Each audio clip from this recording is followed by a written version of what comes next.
सो हाय बच्चों, आज का टॉपिक है हमारा न्यूटन्स लॉज ऑफ मोशन। ठीक है। तो बच्चों इसके पहले हम लोग पढ़ चुके हैं फोर्स एंड इट्स टाइप्स। अब बात करते हैं न्यूटन के लॉज की। ठीक है। न्यूटन का पहला लॉ क्या बोलता है बच्चों? देखो, first law is law of inertia. ठीक है। फर्स्ट लॉ क्या बोलते हैं हम लोग? इसे आप काफी बुक्स में पढ़ेंगे एज लॉ ऑफ इनर्शिया। ठीक है। फर्स्ट लॉ के अकॉर्डिंग एनी ऑब्जेक्ट, इस लॉ के अकॉर्डिंग बच्चों, any object tends to continue its current position of rest और मोशन। ठीक है। इसका मतलब क्या है? एनी ऑब्जेक्ट, कोई भी बॉडी जो है ना, tends to continue its current position of rest and या और मोशन। ठीक है। और इसमें एक स्पेसिफिक लाइन लिखना चाहूंगा मैं, दैट इज स्ट्रेट लाइन। यहाँ पे एक वर्ड लिखना है मुझे, दैट इज स्ट्रेट लाइन। बच्चों फर्स्ट जो लॉ है न्यूटन का, वो क्या बोलता है कि कोई भी बॉडी जो है, कोई भी ऑब्जेक्ट जो है, दैट वांट्स और tends to continue its current position of rest और मोशन, वो अपनी जो अभी की अवस्था है, अभी की जो पोजीशन है ना, उसे कंटिन्यू करना चाहता है हमेशा। ठीक है। इसी को बोलते हैं हम लोग बच्चों न्यूटन का पहला नियम, that is law of inertia. ठीक है। मान लीजिए कोई ऑब्जेक्ट है, वो रेस्ट पे पड़ी हुई है। ठीक है। वो क्या है? वो ऑब्जेक्ट ऐसे पड़ी हुई, इस तरीके से मान लो। तो ये ऑब्जेक्ट हमेशा कहाँ रहना चाहता है? हमेशा हमेशा रहना चाहता है ये रेस्ट पे, तो मुझे कोई डिस्टर्ब ना करे। कब तक रेस्ट पे रहेगा ये? जब तक इस पे कोई दूसरा फोर्स ना लगे। ठीक है। वो फोर्स कैसा होना चाहिए बच्चों?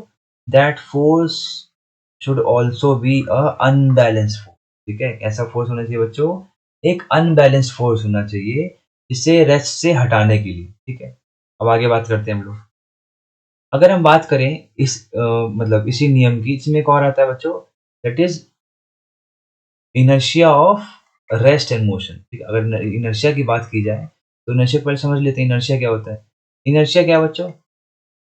इनर्शिया का मतलब है it is the property of an object. हर जो बॉडी है ना, इस पूरे क्या बोलते हैं आपके पास जो जो सारी बॉडीज हैं, वो सारी बॉडीज क्या करती हैं? अपने करंट पोजीशन को कंटिन्यू करना चाहती हैं, दैट इज कॉल्ड इनर्शिया। क्या बोलते हैं बच्चों उसको? इनर्शिया। इनर्शिया दो तरीके से हो सकता है कि या तो मैं अगर रेस्ट पे हूँ तो आप क्या बोलेंगे कि कि हमारे पास क्या है, we have inertia of rest, है कि नहीं, कि हम अपने रेस्ट को ही कंटिन्यू करना चाहते हैं, कि हमारी जो वेलोसिटी जीरो थी उसे ही कंटिन्यू करना चाहते हैं, रेस्ट पे रहना चाहते हैं। दूसरा क्या होगा? दूसरा होगा इनर्शिया ऑफ मोशन, कि अगर कोई बॉडी मोशन पे है तो वो मोशन में ही कंटिन्यू करना चाहती है, रेस्ट पे नहीं आना चाहती। तो दो चीजें होती हैं आपकी, inertia of rest and inertia of motion. Inertia होता क्या है?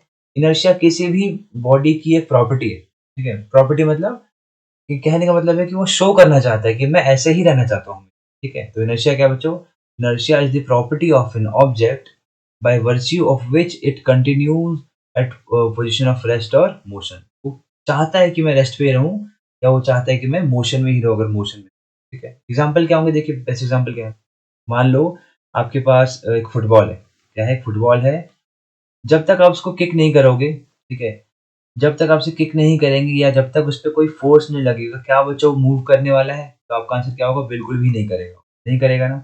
उस पे किसी न किसी प्रकार का एक अनबैलेंस फ़ोर्स लगना ही चाहिए in order to move it further. उसको आगे मूव करवाने के लिए हमें उस पे एक अनबैलेंस फ़ोर्स लगाना ही पड़ेगा। तो ये किसमें आएगा बच्चों? इनर्शिया ऑफ रेस्ट के अंदर।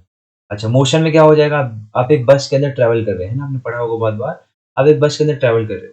अगर बस में आप ट्रैवल कर रहे हो तो बस भी आगे चल रही है और साथ में आपकी बॉडी भी चल रही है आगे। जैसे ही बस ने ब्रेक लगाई, लेकिन आपकी बॉडी क्या चाहती है कि मैं तो मोशन में हूँ, तो मुझे कंटिन्यू ही करना है अपना मोशन। बस ने जैसे ही ब्रेक लगाया, बस तो रुक गई, लेकिन जो आपकी बॉडी है वो क्या चाहती है? आगे कंटिन्यू करना मोशन को। तो आप थोड़ा-सा आगे की तरफ इस तरीके से झुक जाते हैं आप, है ना? आपको क्या लगता है कि आप आगे चलना चाहते हैं। ठीक है, आपने एक्सपीरियंस किया होगा ये। तो ये था बच्चों हमारा लॉ ऑफ इनर्शिया या फर्स्ट लॉ, न्यूटन का पहला नियम। ठीक है। दोबारा बताता हूँ न्यूटन का पहला नियम क्या था, कि कोई भी बॉडी है इस पूरे क्या बोलते हैं अर्थ पे, कोई भी बॉडी अपनी करंट पोजीशन को कंटिन्यू करना चाहती है, रुकना नहीं चाहती है। ठीक है। या तो रुकने से मेरा मतलब है कि वो अपनी पोजीशन को बदलना नहीं चाहती। ठीक है। अगर रेस्ट पे है तो रेस्ट पे पड़ी रहेगी, अगर मोशन पे है तो मोशन पे पड़ी रहेगी। कब तक? जब तक उस पर कोई एक्सटर्नल अनबैलेंस फोर्स ना लग जाए, कि नहीं, बाहर से कोई ऐसा फोर्स लगे जो उसे एक प्रॉपर डायरेक्शन देने की कोशिश कर रहा हो। ठीक है। सेकंड एग्जांपल क्या होगा, मतलब सॉरी, सेकंड लॉ क्या है इसका न्यूटन का? सेकंड लॉ के अकॉर्डिंग बच्चों देखो, अगर आप इसकी डेफिनेशन पे जाएंगे तो हो सकता है आपको कंफ्यूजन हो। मैं आपको सिंपल हिंदी बताता हूँ। और एक बॉक्स पड़ा हुआ है, ठीक है, मान लीजिए हमने इसमें व्हील लगा दिया, हमने क्या किया, इस बॉक्स में व्हील लगा दिया और ये सड़क बना दी, ठीक है।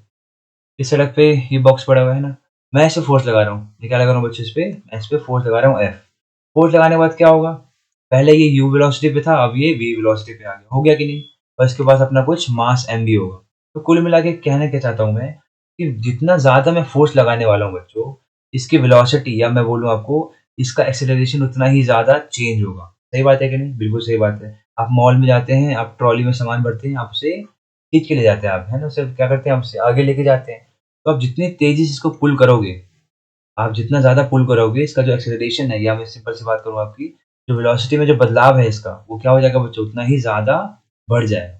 कुल मिला के कहने का मतलब क्या है, जितनी तेज ट्रॉली को हम खींचते हैं, ट्रॉली उतनी ही तेज ट्रैवल करेगी, उतनी ही तेज मूव करेगी आगे। तो न्यूटन ने इसको सेकंड नियम में किस तरीके से बताया, उन्होंने बताया कि rate of change of linear momentum. क्या बोला बच्चों उन्होंने, rate of change of linear momentum. अब देखो, चेंज का मतलब होता है डेल्टा, मोमेंटम की बात करें तो पी, है ना, डिवाइड रेट। जब भी रेट बोले कोई आपसे, रेट फिजिक्स के अंदर that is divided by time. हम टाइम से कंपेयर कर रहे हैं उसको, कि नहीं।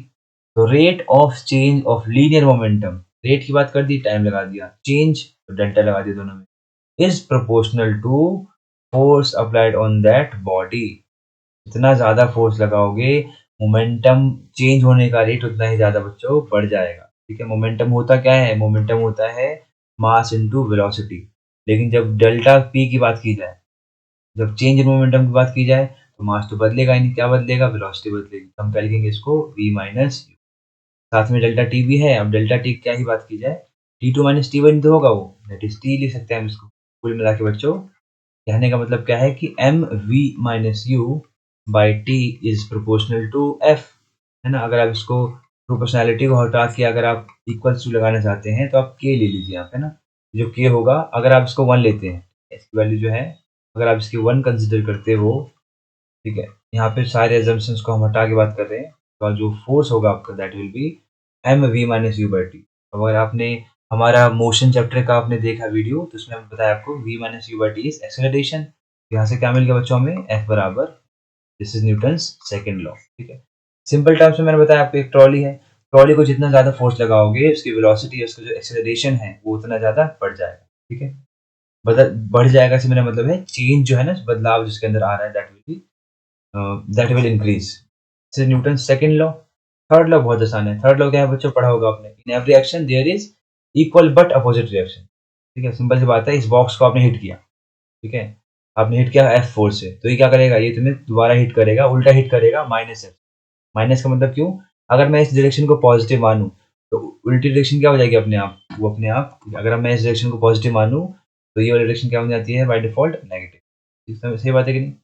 अब देखिए, न्यूटन का थर्ड थर्ड नियम क्या बोलता है, कि अगर force on A due to B that is equal to F on B due to, ठीक है। तुम किसी चीज को हिट करो, वो तुम्हें दोबारा हिट करेगी, ठीक है। इसका एक अच्छा एग्जांपल क्या है, वॉकिंग। आप सड़क पे चलते हैं ना, आज जब सड़क पे चलते हैं, तो यहाँ पे हो क्या रहा है, आपके जो पैर है बच्चों, आपके जो पैर है, वो क्या कर रहे हैं, वो अर्थ को पीछे खींचना चाहते हैं। लेकिन अर्थ क्या करेगी, अर्थ उतने ही फोर्स से तुम्हें आगे की तरफ धक्का दे देगी। दोबारा तुम अर्थ को खींचना चाहते हो अपनी तरफ, इस तरफ तुमने पैर रखा जमीन पे, तुम अर्थ को अपनी तरफ पुल करना चाहते हो, लेकिन अर्थ क्या करेगी, अर्थ तुम्हें उतने ही फोर्स से, ना ज्यादा ना कम, उतने ही फोर्स से तुम्हें आगे की तरफ पुश कर देगी। इसके कारण हम लोग चल पाते हैं। आई होप आपको क्लियर है ये तीनों लॉज।